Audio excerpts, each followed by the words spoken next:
El tema de hoy se llama leyes judiciales o decisiones judiciales. Y esto viene a razón de que, bueno, en alguna ocasión, pues, se preguntaban de dónde viene el tema de las leyes. Aquí, bueno, pues, igual nos vamos a apoyar de nuestros hermanos que son, tienen formación en leyes, nos pueden apoyar un poquito. Esas decisiones judiciales que están aquí en la Biblia, o esas leyes judiciales que están en la Biblia, aparece y se establece que Dios fue el que se las dictó a Moisés.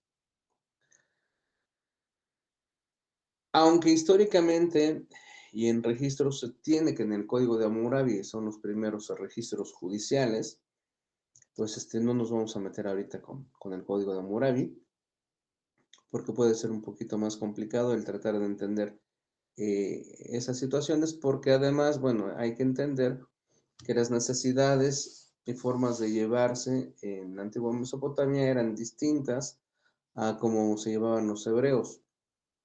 Además, en el entendido de que, pues, para los hebreos, esas decisiones judiciales las dictó directamente Dios a través de Moisés.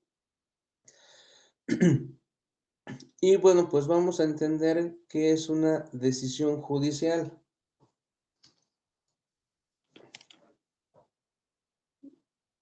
¿No está Mechita por ahí? No.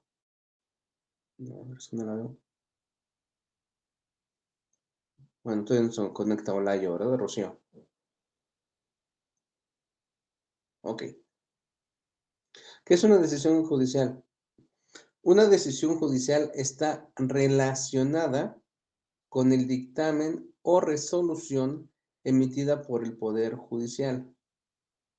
Para resolver un caso determinado, se conoce como sentencia, lo cual busca solucionar cualquier litigio, ya sea absolviendo o condenando al enjuiciado. ¿Y por qué se dan el tipo de las leyes o por qué surgen las leyes?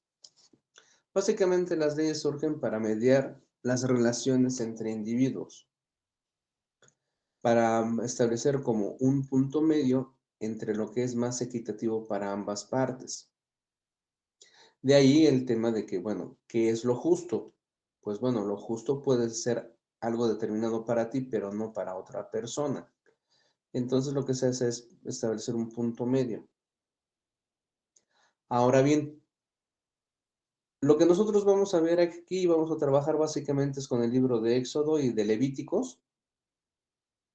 Y vamos a trabajar ahorita con lo que es el Éxodo 21.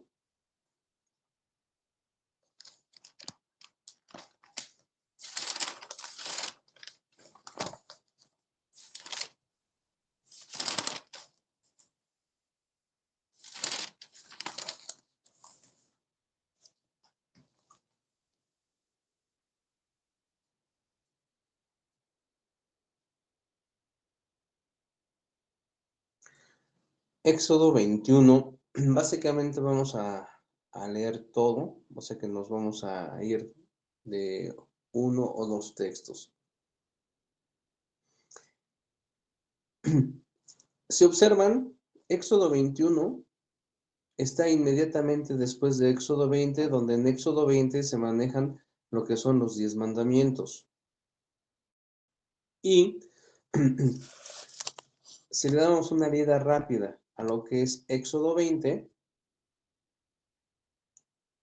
vemos que Dios establece y deja muy en claro desde el 22, dice, yo soy Jehová tu Dios, que te he sacado de la tierra de Egipto, de la casa de esclavos, no debes tener otros dioses contra mi rostro.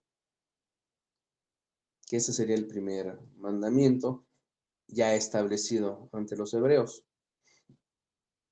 No debes hacerte una imagen tallada, no debes inclinarte ante ellas, no debes tomar el nombre de Jehová tu Dios en vano. Acuérdate del día del sábado para tenerlo consagrado. Honra a tu padre y a tu madre, no debes asesinar, no debes cometer adulterio, no debes hurtar, no debes dar falso testimonio, no debes desear cosa alguna de tu prójimo. Eso es de manera resumida. Pero, ¿qué sucede al hacerlo un poquito más específico en base a la falta que se ha cometido? Aquí vemos en Éxodo 21 y ya deja muy en claro que dice, y estas son las decisiones judiciales que has de poner delante de ellos. Aquí es importante que vean cómo en esta parte, desde aquí, se establecen decisiones judiciales lo más imparcial posible, lo más justo posible. Y aquí hay un detalle muy importante. Muchos de nosotros, cuando hablamos de justicia divina, esperamos que algo caiga del cielo y se materialice en la tierra. Y aquí vemos cómo Dios, ¿sí?, le dice a Moisés sobre decisiones judiciales. Entonces nosotros debemos, o qué es lo que debemos entender por justicia divina. El acto inesperado y la reacción de ciertos eventos en un momento que parecieran como por arte de magia, o esto que se le estableció a Moisés para pasarlo al pueblo hebreo.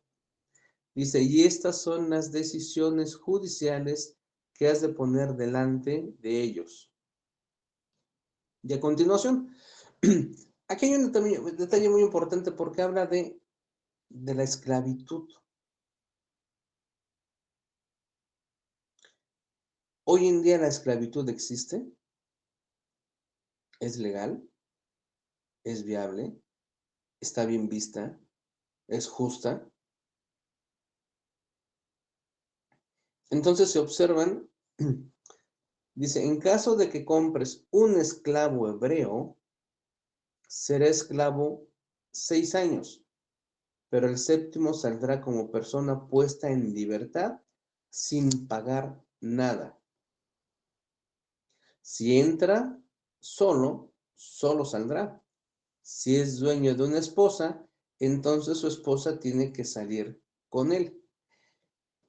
Y aquí viene la siguiente observación. ¿A qué le llamamos ser dueño?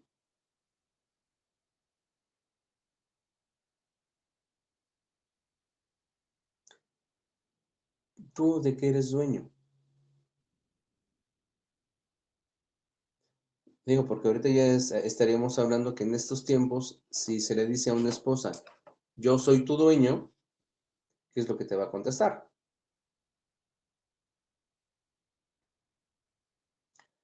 Entonces, aquí hay ciertas palabras que hoy en día incluso pueden ser hasta ofensivos. ¿Qué es ser dueño? ¿Qué es ser esclavo?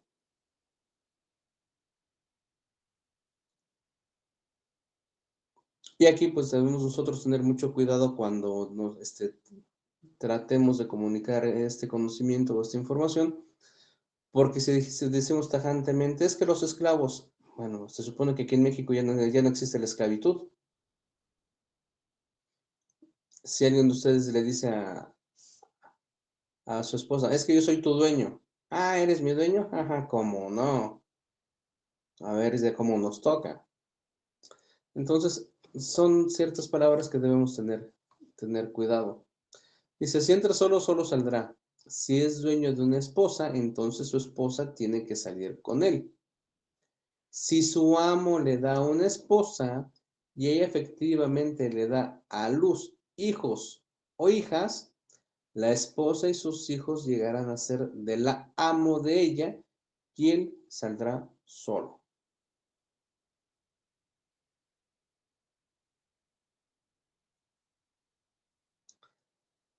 Aquí sí quiero que pues analicemos un poco esta situación porque, digamos, ¿esto es justo? ¿Esto es correcto? ¿Es aplicable hoy en día?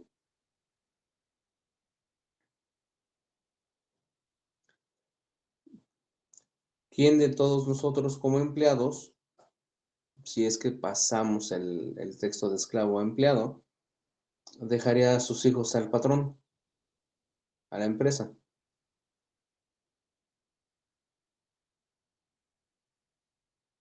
Dirán, bueno, es que eso ya no es aplicable porque eso es injusto. De acuerdo, es cierto, la forma en que vivimos, esto no sería lo correcto. Pero hay algunos que dirán, es que está en la Biblia. Entonces, ¿qué es lo que entendemos? ¿Con qué criterio vamos a leer las cosas y con qué criterio hacemos las cosas? Porque mucho de lo que está aquí en la Escritura, ¿qué es realmente lo justo y lo correcto hoy en día? Está en la Biblia.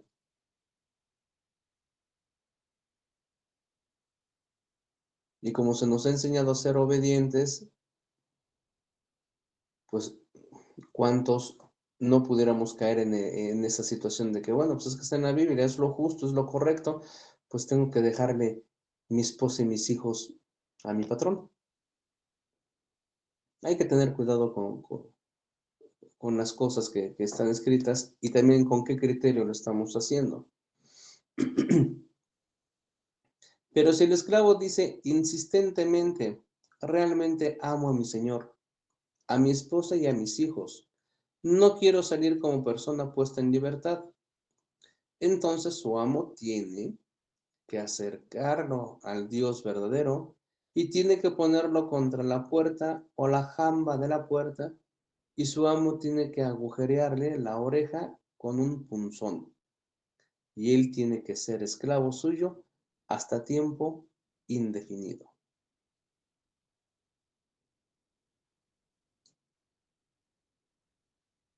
Está en la Biblia.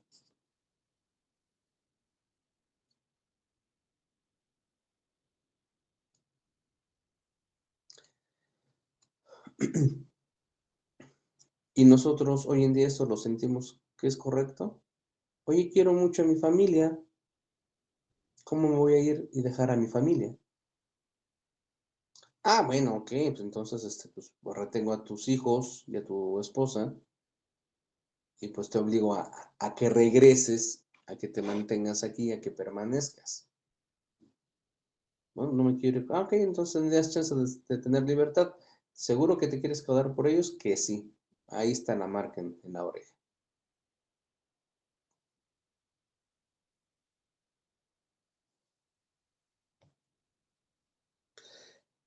Y en caso de que un hombre venda a su hija como esclava, no saldrá ella como salen los varones.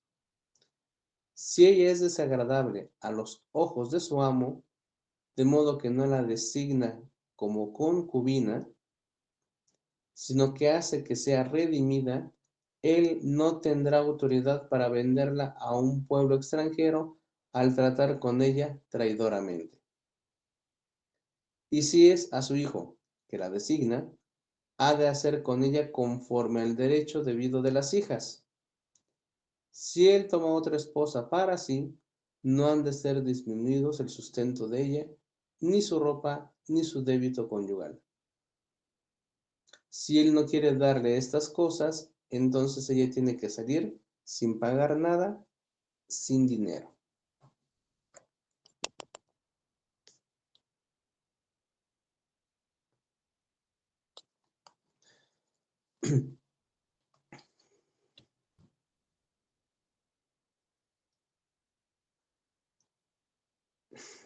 ¿Quién vende hoy en día a un hijo?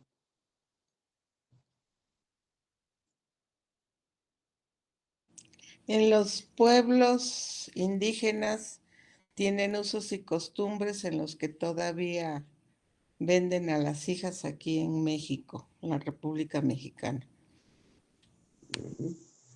¿Y para nosotros eso es lo correcto?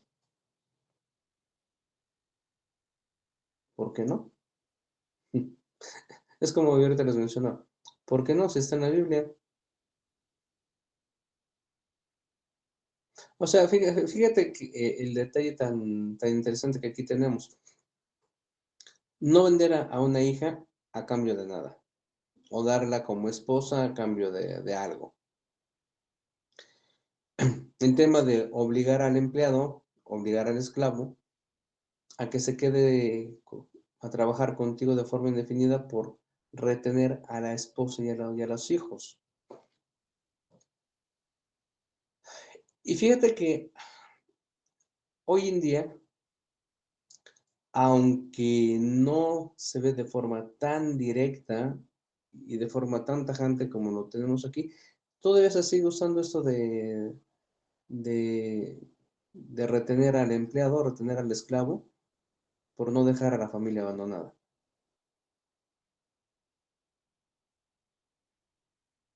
Por el tema de seguir dándoles un sustento y por el tema de seguir conservando y manteniendo el bienestar de la familia. O sea, aparentemente esto ya no aplica hoy en día, pero de una forma muy indirecta se sigue utilizando. Llámese deuda, llámese crédito, es una forma de seguir obligando y conservando al empleado.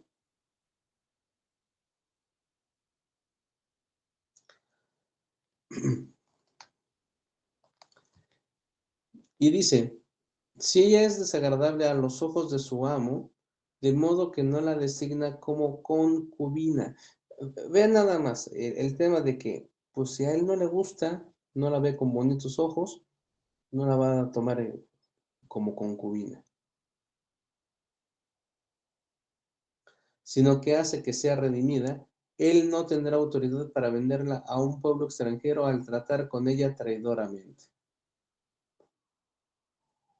Bueno, ahí por lo menos no la va a poder vender.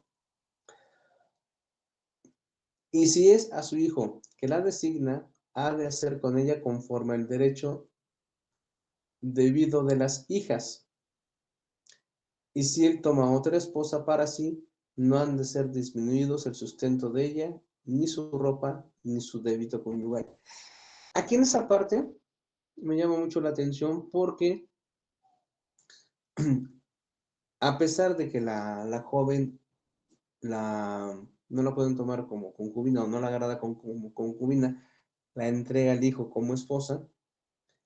Aquí empezamos a hablar de la protección hacia ellas. No va a disminuir el sustento, ni la ropa, ni el débito conyugal.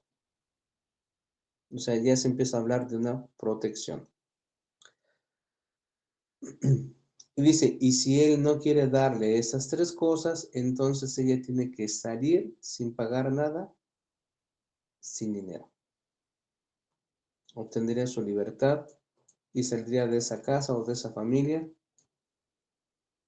sin pago de nada. Y estos, bueno, aquí lo maneja como decisión judicial. Significa que en la época era la forma en que se llevaban las cosas y era lo correcto en aquel entonces. ¿Eso aplica hoy en día? No, no aplica hoy en día de esa manera. Pero hay otra parte muy importante que habla respecto al daño a terceros. Y entramos aquí con Éxodo 21:12. Y esta parte es la que, pues, es, digamos, un poco más interesante porque habla de un daño directo a un tercero y la forma de compensar ese daño. Dice el 21:12, el que hiera a un hombre de modo que en efecto muera, ha de ser muerto sin falta.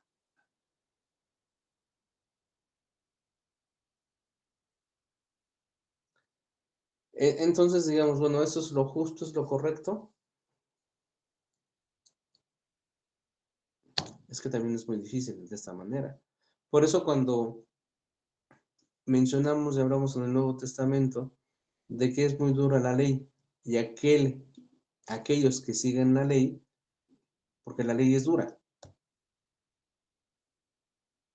Entonces imagínate tú que por una situación X o Y, en un accidente de trabajo, por un error o por un descuido, matas a alguien en una obra, por ejemplo. Entonces, el que hiera a un hombre de modo que en efecto muera, ha de ser muerto sin falta. Pero cuando está al acecho y el Dios del verdadero permite que ocurra a mano de él, entonces yo tengo que arreglarte un lugar a donde él pueda huir. Y en caso de que un hombre se acalore contra su prójimo, al grado de matarlo con astucia, has de llevarlo hasta de estar a mi altar para que muera. Y el que hiera a su padre y a su madre, ha de ser muerto sin falta.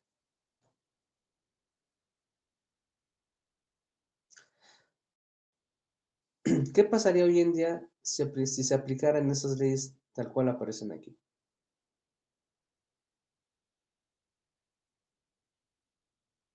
Porque aquí estamos hablando de una pena de muerte.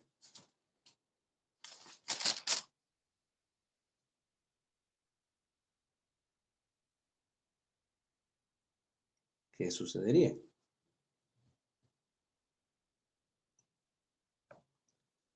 Pues estarían llenos los panteones, habría tal vez muchas muertes, muchos ajusticiamientos injustos, habría tal vez abusos. Y la verdad es algo complicado porque realmente, digamos, en un accidente automovilístico, en un accidente laboral, ¿sí? ¿Cuántas veces no sucede que por situaciones de descuidos o de equipo de seguridad hay fallecimientos?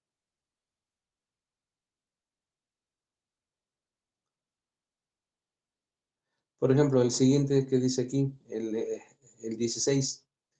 El que secuestra a un hombre y que en efecto lo venda, o en cuya mano haya sido hallado, ha de ser muerto sin falta. En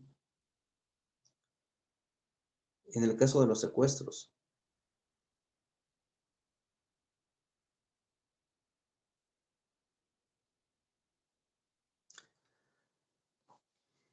Y el que invoque el mal sobre su padre y su madre ha de ser muerto sin falta.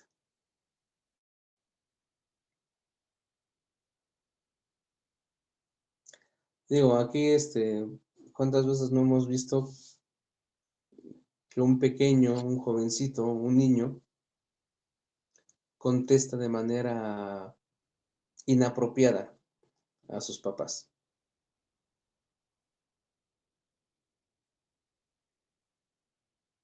¿Quién de ustedes o quién de nosotros tendría el temperamento de permitir que te maten a un hijo porque te contestó feo o porque no te obedeció?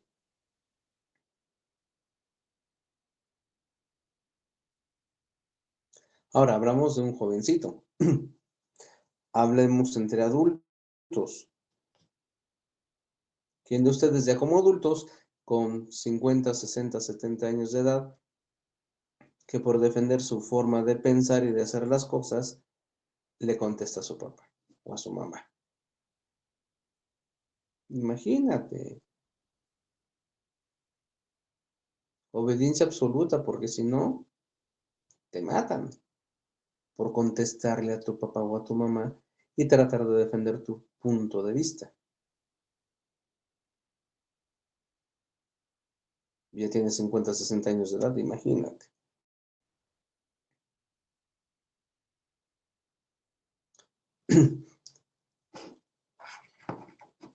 Aquí, por ejemplo, es lo que hemos mencionado en otras ocasiones. Si la ley es muy dura, la ley es muy fuerte, la ley es la ley.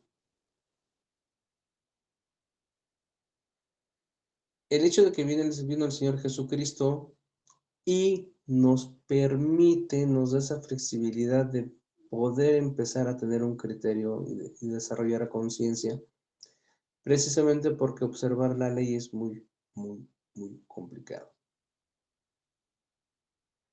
Ahora bien, cuando hablamos de justicia divina, pues aquí leyendo hay que entender entonces cuál es esa justicia divina.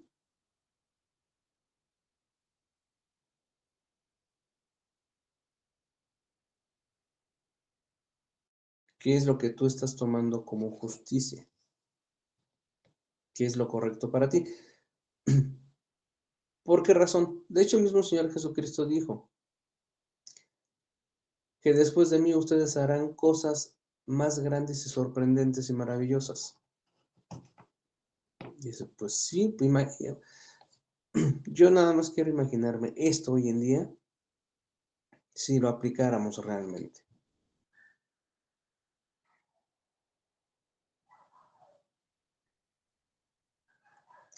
Vean lo que dice el 18.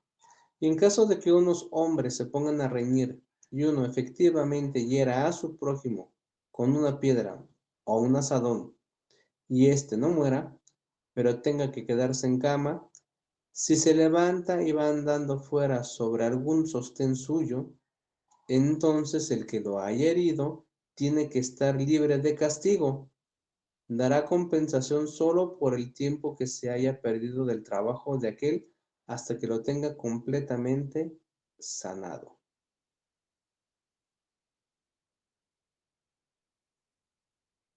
Y dices, bueno, creo que esto hoy en día también sí lo pudiéramos aplicar, ¿verdad?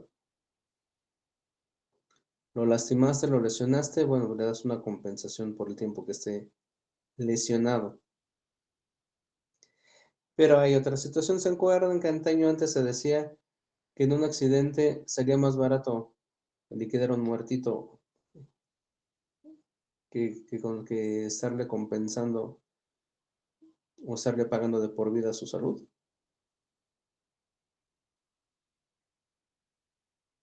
Aquí también, ¿en qué criterios se están haciendo las cosas? O sea, ¿cómo piensas tú, cómo razonas que te sale más barato en un accidente rematar al herido? Porque si pagas en una sola ocasión y no lo estás manteniendo de por vida.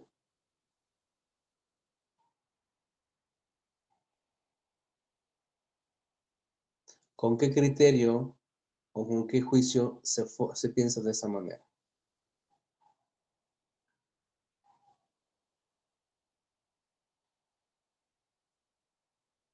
Porque se supone que actualmente si tú matas a una persona en un accidente automovilístico, pues pagas gastos funerarios y pagas una compensación que la ley imponga. Y de la otra forma Ujú, es hasta de por si queda inválido de por vida, lo tienes que pagar de por vida. ujú. Así es. Por eso el tema, digo, aquí ya metiéndonos un poquito con el tema de los seguros. Se supone que una póliza de seguro habla de que debes tener una suma asegurada, la cual cubra la muerte. Y se supone que ese apartado de la muerte está apoyado en la Ley Federal del Trabajo, precisamente en el apartado de pérdidas orgánicas y muerte. Y la muerte eh, está contemplado de 4,5 millones de pesos. Entonces, si tú en un accidente o por una situación complicada matas a alguien, en este caso hablamos del ejemplo de un accidente automotriz, no creo que nadie tiene 4,5 millones en una cuenta para pagarle a nadie, ¿verdad? Es ahí donde empiezan las situaciones del estira, de la afloja y el estirar, cuánto es lo que se puede compensar, pero bueno, es la parte que ahí se tiene y por eso la importancia de tener mucho cuidado en cómo se hacen las cosas y en ese tema, bueno, pues tener tu póliza de seguro que contemple por lo menos ese apartado, porque tú no sabes en qué momento, por un descuido, por una situación ajena a tus habilidades, puede llegar a fallecer alguien en tus manos. ¿Es muy duro? Sí. ¿Es muy fuerte? Pues sí, porque nadie tenemos esa cantidad. Ahora bien, dice el 20, y en caso de que un hombre hiera a su esclavo o a su esclava con un palo, y tal persona en efecto muera bajo su mano, se ha de vengar sin falta a tal persona. Sin embargo, si tarda en morirse un día o 2 días, no ha de ser vengado porque es dinero suyo.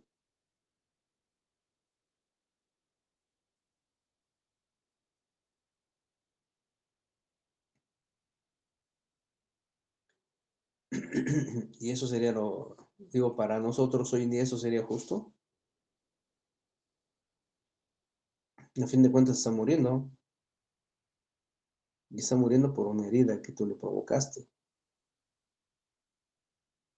Y estás dejando en desamparo a quien depende de él económicamente.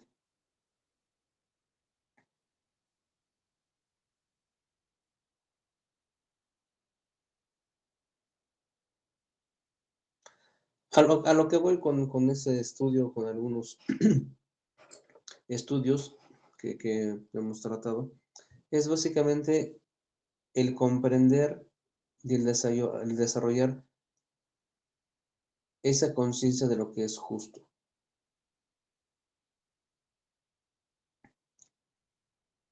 Dice, aquí está en la Biblia, Dios se lo estableció a Moisés.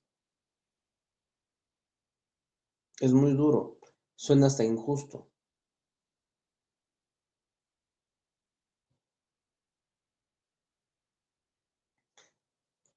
¿Y cómo te vas a poner a poner en duda lo que está ahí establecido? Enfoquémonos principalmente en lo que es lo justo, lo más adecuado, lo más correcto. Vean lo que dice el 22. Y en caso de que unos hombres luchen el uno con el otro y realmente lastimen a una mujer encinta, y los hijos de ella efectivamente salgan, pero no ocurra un accidente mortal, a él sin falta ha de imponérsele el pago de daños conforme a lo que le imponga el dueño de la mujer, y él tiene que darlo por medio de los jueces.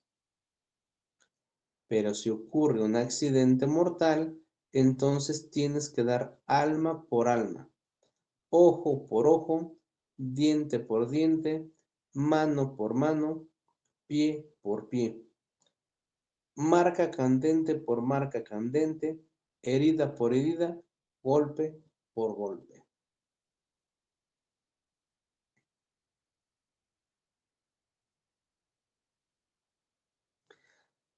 Y ahora bien, el gran detalle aquí es que dice una mujer encinta. ¿Y si fuera un anciano? No aplica porque ahí no está escrito. Y si la mujer no está encinta, no aplica porque no está ahí escrito. Y si fuera un niño,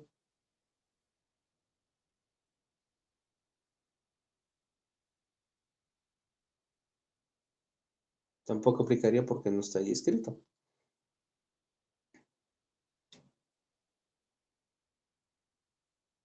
Entonces, a tu criterio, ¿cómo se harían las cosas? A tu criterio.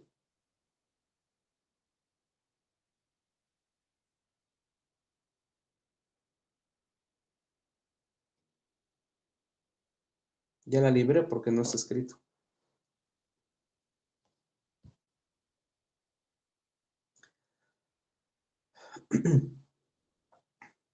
El 26. Y en caso de que un hombre hiera el ojo de su esclavo o el ojo de su esclava y realmente lo arruine, o sea, lo dejó tuerto, ha de enviarlo como persona puesta en libertad en compensación por su ojo.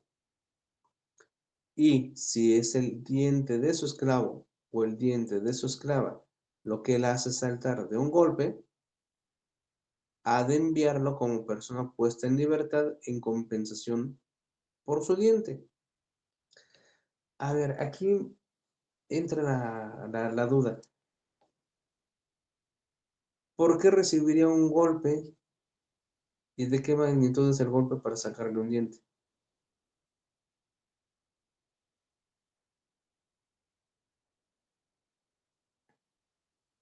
Hoy en día tú, como patrón, ¿tienes la libertad y el derecho de pegarle a tu empleado? ¿Por qué no hace las cosas como tú le indicas?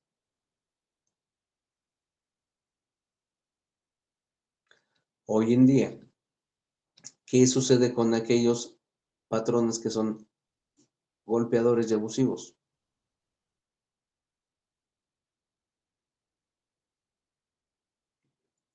¿Por qué? Porque un diente no sale de tu boca con una bofetada. ¿De qué tamaño tiene que ser el golpe para que salga? Para que le ponches un ojo.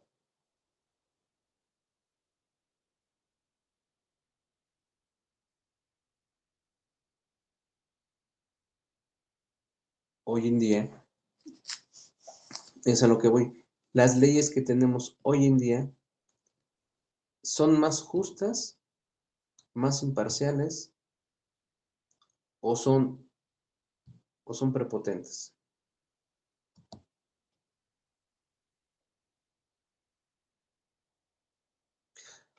Por eso cuando decimos, es que en antaño nos regíamos por la ley y hoy en día nos guiamos por la gracia. ¿Ok? Estamos viendo el ejemplo de lo que era la ley. Es una parte nada más de varios estatutos que hay aquí escritos, de varios lineamientos. Esto es la ley. La ley que a través de Moisés se aplicaba al pueblo hebreo. Esa es la ley. Y estamos viendo que esa ley, así como la llevaban a nuestros tiempos, es algo complicado llevarlo. Esa es la ley. Por eso cuando hablamos de guiarnos por la ley, ¿qué es lo que estamos leyendo y que estamos comprendiendo? Cuando hablamos de la gracia y hemos comprendido cuál es la gracia que nos ha enseñado el Señor Jesucristo, realmente cuando se hacen las cosas por gracia, por comprensión, por conciencia, puede ser más justo, más equitativo, llevar una mejor relación con tu entorno. Porque si continuamos leyendo, vean lo que dice el 28. Vaya, por ejemplo, en las situaciones en los campos, en las provincias, dice, y en caso de que un toro acornee a un hombre o a una mujer y la persona en efecto muera, el toro ha de ser apedreado sin falta, pero su carne no ha de comerse, y el dueño del toro queda libre de castigo. Hoy en día, entre nosotros se aplica.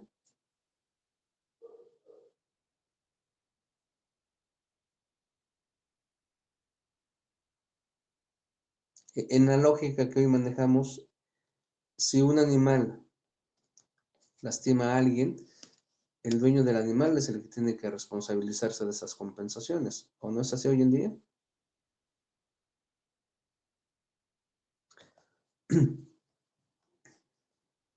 Pero si un toro anteriormente hubiera tenido la costumbre de acornear y ellos hubiera advertido al dueño, pero él no lo hubiera tenido bajo guardia y éste efectivamente hubiera dado muerte a un hombre o a una mujer, el toro ha de ser apedreado y también ha de darse muerte a su dueño.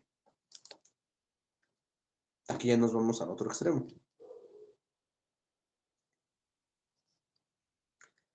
Si al dueño se le impone un rescate, entonces tiene que dar el precio de redención por su alma conforme a todo lo que se le imponga. Sea que el toro haya corneado a un hijo o acorneado a una hija, ha de hacérsele conforme a esta decisión judicial. Si ha sido un esclavo o una esclava a quien el toro haya corneado, el dueño dará el precio de 30 siclos al amo de aquel o de aquella, y el toro será apedreado.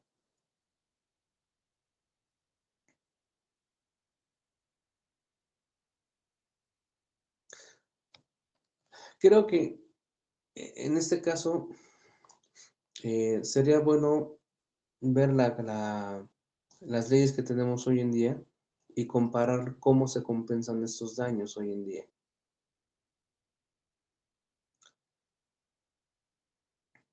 Cuando decimos es que las leyes son injustas, aquí en México, pues yo hasta donde comprendo, nuestras leyes son de las más justas a nivel global.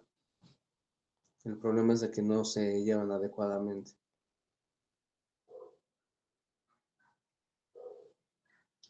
Luego decimos, es que vamos a dejarle las cosas a Dios. Ok, adelante, digo. Siempre debemos confiar en nuestro Dios que nos dé la inteligencia para tomar la mejor decisión, y eso es muy correcto. Pero debemos tener cuidado con aquellas personas que se quieren apegar y enfocar al Antiguo Testamento tal cual está ahí escrita la ley. Esta ley es muy delicada de llevar porque efectivamente aquí dice que Dios le dio estos estatutos a Moisés. Y sí es muy delicado el decir y hacer que esta es justicia divina. Debemos tener mucho cuidado en cómo lo entendemos, cómo lo llevamos, y ver que la ley, sí, efectivamente, la ley como tal aquí está escrita, es muy dura, muy difícil, porque incluso hoy a nuestros ojos hoy en día, esto es muy difícil de llevar. Y no tanto porque sea duro, sino porque estamos acostumbrados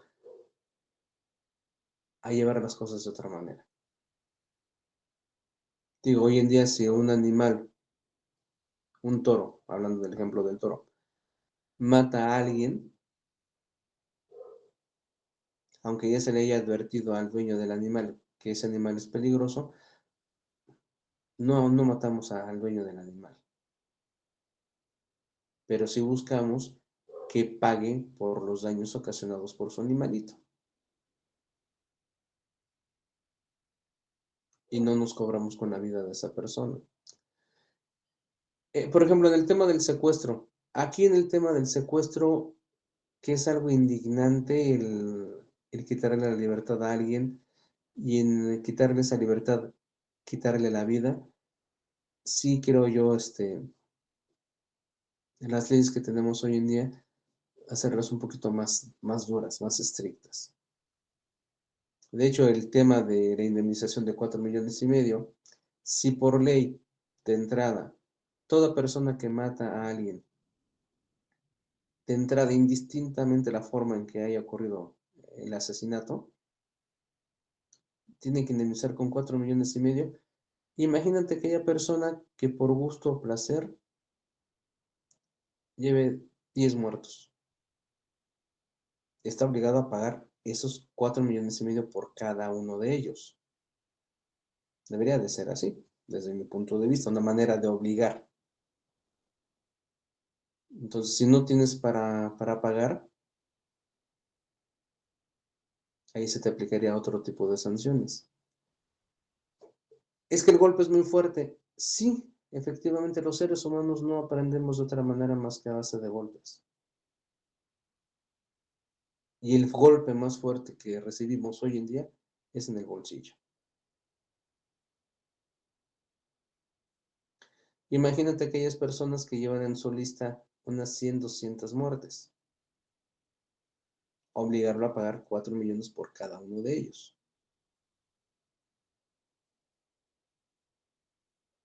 a lo que se haya dedicado, de lo que se haya dedicado, nunca va a tener el dinero para pagar y compensar esas muertes. Entonces, ya, si existía el negocio de la muerte, a lo mejor, perdón, me voy a decir la palabra de un sicario, no habría sicarios porque no habría manera de pagar cada una de esas situaciones. Ejemplo, es una idea mía, una idea vaga que tuve hace unos días. Entonces, la ley es buena, la ley buscamos que sea justa, la ley buscamos que sea lo más correcto, la ley buscamos que sea lo más adecuado para todos. Entonces, cuando escuchemos que alguien dice es que está en la Biblia, Dios se lo mandó a Moisés, ahí está escrito, a ver, alto, no es que pongamos en tela de juicio las palabras de Dios, no, pero simple y sencillamente cómo estás interpretando eso.